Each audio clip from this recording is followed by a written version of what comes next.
Les damos la bienvenida un día más aquí en Radio Sefarad en este informativo que comentará Jorge. ¿Qué hay? Hola, ¿qué tal, Alejandro? Vamos con los titulares de hoy. Estados Unidos dice que quiere que termine la guerra en Gaza, pero niega amenazar a Israel si no cumple. El comité de la Knesset extiende la autoridad del gobierno para emitir órdenes de llamado de emergencia a reservistas. Reino Unido, Francia y Canadá advierten de acciones concretas si Israel no detiene la guerra y aumenta la ayuda. El primer ministro de Qatar afirma que las diferencias fundamentales entre las partes han estancado las conversaciones de alto el fuego en Doha. La policía israelí se prepara para las tensiones antes de la marcha de las banderas anual del Día de Jerusalén, que se celebrará el lunes.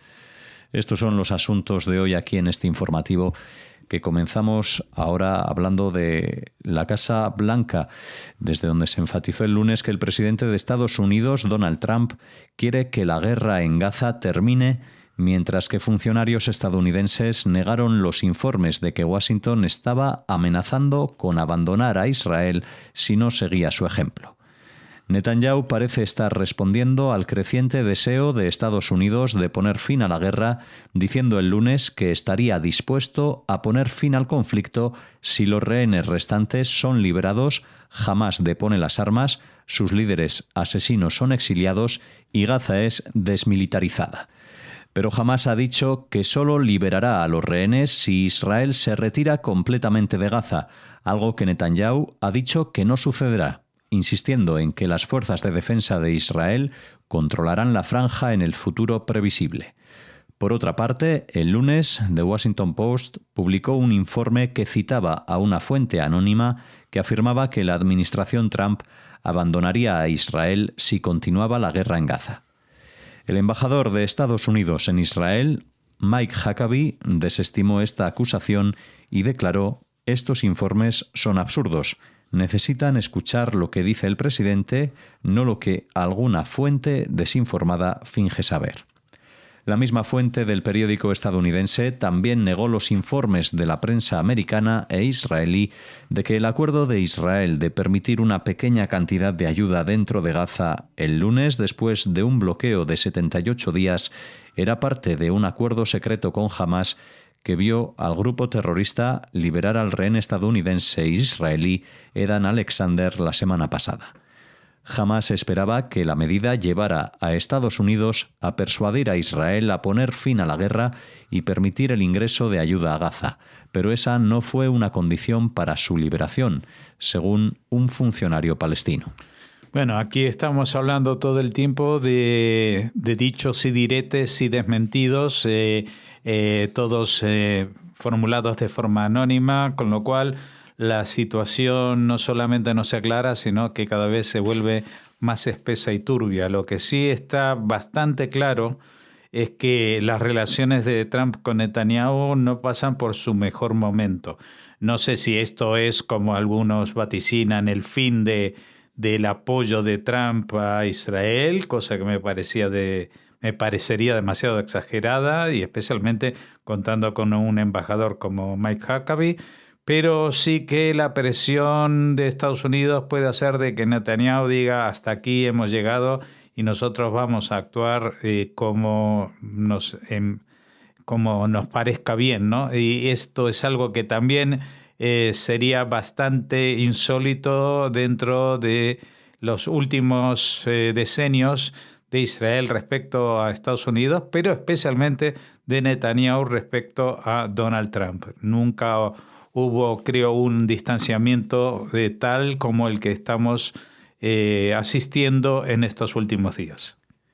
El Comité de Asuntos Exteriores y Defensa de la Knesset votó 8 contra 7 para aprobar una medida respaldada por el Gobierno para extender la capacidad del Gobierno para emitir órdenes de llamado de emergencia para los reservistas del Ejército. La medida se extenderá hasta el 29 de mayo antes de tener que renovarse nuevamente.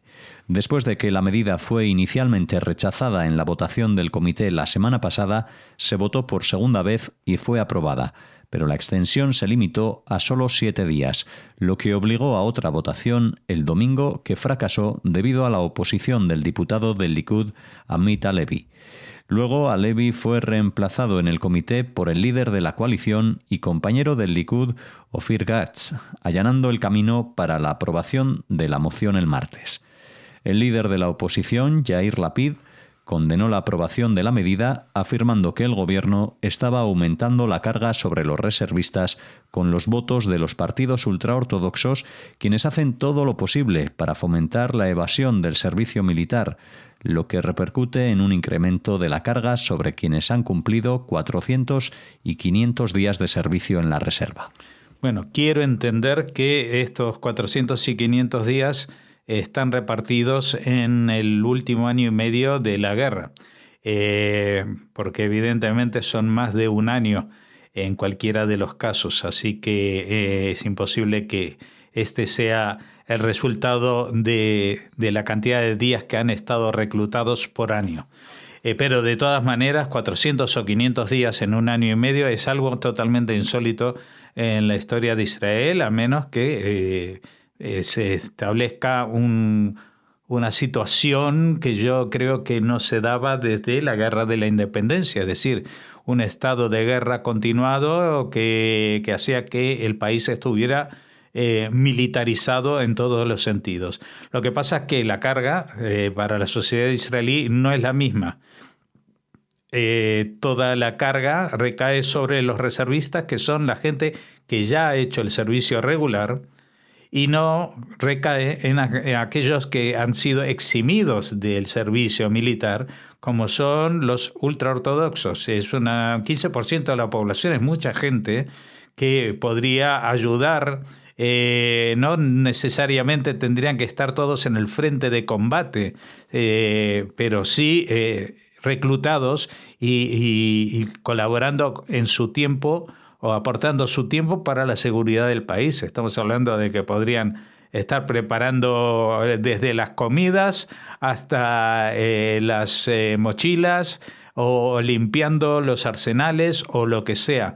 Pero desgraciadamente la política israelí se ha ido configurando de tal manera que los religiosos ultraortodoxos tienen en jaque con su 15% de votos a nivel nacional para la formación de cualquier gobierno, y a cambio siempre exigen lo mismo: mínimamente no servir en el ejército. Y esto recae en el resto de la población, que lleva ya decenios y decenios de hartazgo de esta desigualdad frente a lo que se juega cada uno, en este caso la vida. Los líderes del Reino Unido, Francia y Canadá emitieron el lunes una declaración conjunta condenando el manejo de Israel de la situación humanitaria en Gaza y pidiéndole que detenga inmediatamente la acción militar en el enclave y permita el ingreso de más ayuda, amenazando con más acciones concretas en respuesta si Jerusalén se niega. Los tres líderes, el británico Keir Starmer, el francés Emmanuel Macron y el canadiense Mark Carney, calificaron de totalmente inadecuado el anuncio de Israel del domingo de permitir una cantidad limitada de ayuda a Gaza y dijeron que el fracaso del país en ayudar a la población civil de Gaza es inaceptable y corre el riesgo de violar el derecho internacional humanitario. Una declaración anterior de los tres países occidentales instó a Israel a colaborar con las Naciones Unidas para garantizar el retorno a la prestación de ayuda de acuerdo con los principios humanitarios. El primer ministro Benjamín Netanyahu ordenó el domingo por la noche la reanudación inmediata de la ayuda humanitaria básica a la Franja de Gaza, tomando una decisión muy impopular entre sus círculos de derecha a la luz de la creciente presión de Washington para poner fin al bloqueo. Sí, bueno, como decía la canción, si fuéramos pocos, pues parió la abuela, ¿no? Porque ante la situación interna de Israel, del propio Netanyahu, que se ve presionado por la oposición por un lado y por la oposición interna de los grupos de ultraderecha y también de los partidos ultraortodoxos, como hemos visto en la anterior noticia, pues a ellos se suman de pronto los tres jinetes del Reino Unido, Francia y Canadá, que da la casualidad o no de que representan en general a opciones más de izquierda. Por lo menos en el Reino Unido, ya saben, es el laborismo. En Francia, Macron con un partido que es más bien de centro izquierda, podríamos decir, y en Canadá, que nuevamente ha recuperado un dirigente más bien de izquierda. Pues están presionando a Israel para que haga algo que yo recuerde, ni Reino Unido ni Francia, que participaron en la Segunda Guerra Mundial, cuando entraron finalmente en territorio alemán para liberar al resto de Europa de la presión, no creo que prestasen esa ayuda humanitaria de la que hablan. Yo recuerdo que ha habido bombardeos contra la población civil en la Alemania que ya estaba cercada y estaba al final del Tercer Reich, y eso no hizo de que los soldados del Reino Unido o de Francia, y no sé si también había canadienses, dieran sus raciones para que los alemanes se alimentaran. Claro que la situación no era la misma que la de ahora, pero tampoco era la situación la misma a nivel de cuál era el tipo de población. Estamos hablando de una población de la Franja de Gaza que está controlada por un grupo terrorista. No es un país independiente. Es un grupo terrorista que tiene en sus manos el destino, la vida e incluso la salud de su población, y ellos deciden cuándo hay hambruna y cuándo no la hay, porque ellos controlan las ayudas que entran en la Franja de Gaza. Y por eso Israel durante estos últimos 2 meses pues no propició la entrada de más ayuda humanitaria, la bloqueó para ver si podía desarmar de ese poder de decisión sobre la vida y la muerte de los propios palestinos a manos de Hamás. Ahora todavía se sigue pendientes de este dominio que el grupo terrorista ejerce sobre la población civil, pero Israel tiene diseñado, pero todavía sin concretar, un sistema de distribución de ayuda que no cuente como principal valedor con un grupo terrorista como Hamás. Pero desgraciadamente esto no es así. La ayuda, cuando entra y la distribuye el propio Hamás y hace de esa ayuda su principal arma para sojuzgar a su propia gente. ¿Qué es lo que va a pasar? No lo sabemos. Ayer habíamos anunciado que finalmente entraban 10 camiones, al final se anunció que entraban 9 y finalmente solamente llegaron 5. Hoy se está anunciando que mañana van a entrar 100 camiones. Y hoy, mientras anunciaban eso, pues en los programas de noticias de la televisión española se estaba diciendo 100 camiones, no alcanzan para nada. Es decir, estábamos en una situación que no tenía nada, ahora entran 100 camiones y tampoco sirve para nada, porque aunque entren 300 camiones diarios, hasta que los de Hamás no reciban a través de esos camiones armas, pues parece que hay algunos periodistas que no se van a sentir contentos. El primer ministro de Qatar dijo el martes que las actuales negociaciones de alto el fuego y acuerdo de rehenes en Doha entre Hamás e Israel se han estancado debido a diferencias fundamentales entre las dos partes, mientras que, según se informa, el primer ministro Benjamín Netanyahu está considerando retirar a la delegación de Israel de las conversaciones. Una parte busca un acuerdo parcial que podría conducir a un acuerdo integral y la otra parte busca solo un acuerdo puntual y poner fin a la guerra y liberar a todos los rehenes, dijo, sin aclarar a qué lado se refería con cada parte de su declaración. No pudimos superar esta brecha fundamental. El lunes, la secretaria de prensa de la Casa Blanca dijo a los periodistas que el presidente de Estados Unidos, Donald Trump, ha dejado muy claro que quiere ver el fin de este conflicto en la región. Netanyahu dijo públicamente por primera vez el domingo que ha ordenado a sus negociadores que discutan el fin de la guerra, pero solo si Hamás acepta desarmarse y enviar a sus líderes al exilio, condiciones que el grupo terrorista ha dicho que no aceptará.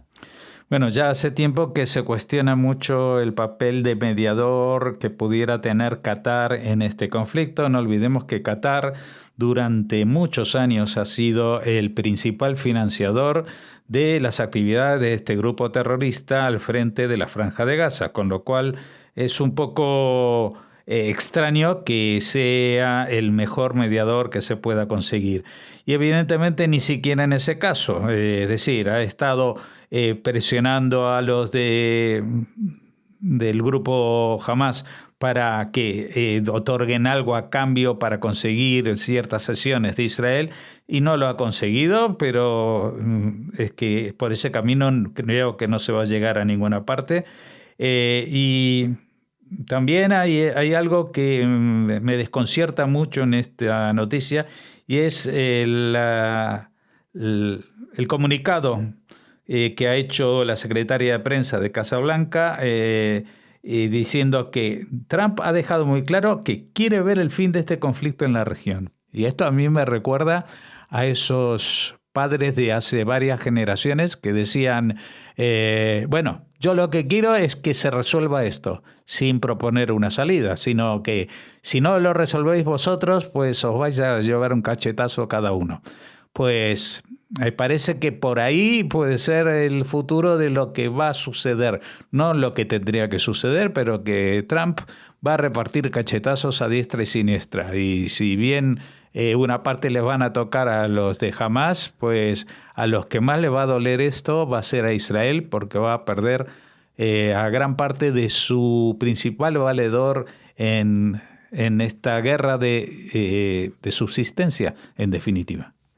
La policía israelí se está preparando para problemas antes de la anual marcha de las banderas del Día de Jerusalén, programada para el lunes, en la que miles de israelíes religiosos nacionalistas desfilarán por el barrio musulmán de la Ciudad Vieja hacia el Muro Occidental.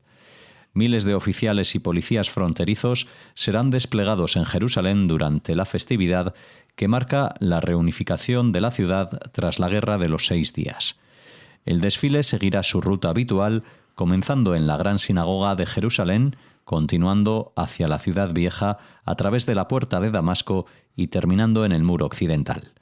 Para dar paso a los manifestantes, la policía cerrará varias carreteras al tráfico, incluida la vía principal entre Jerusalén Occidental y Jerusalén Oriental. Se sabe que los jóvenes judíos extremistas que asisten a la Marcha de las Banderas acosan y golpean a los palestinos durante la procesión, especialmente cuando ingresa a la Ciudad Vieja a través de la Puerta de Damasco.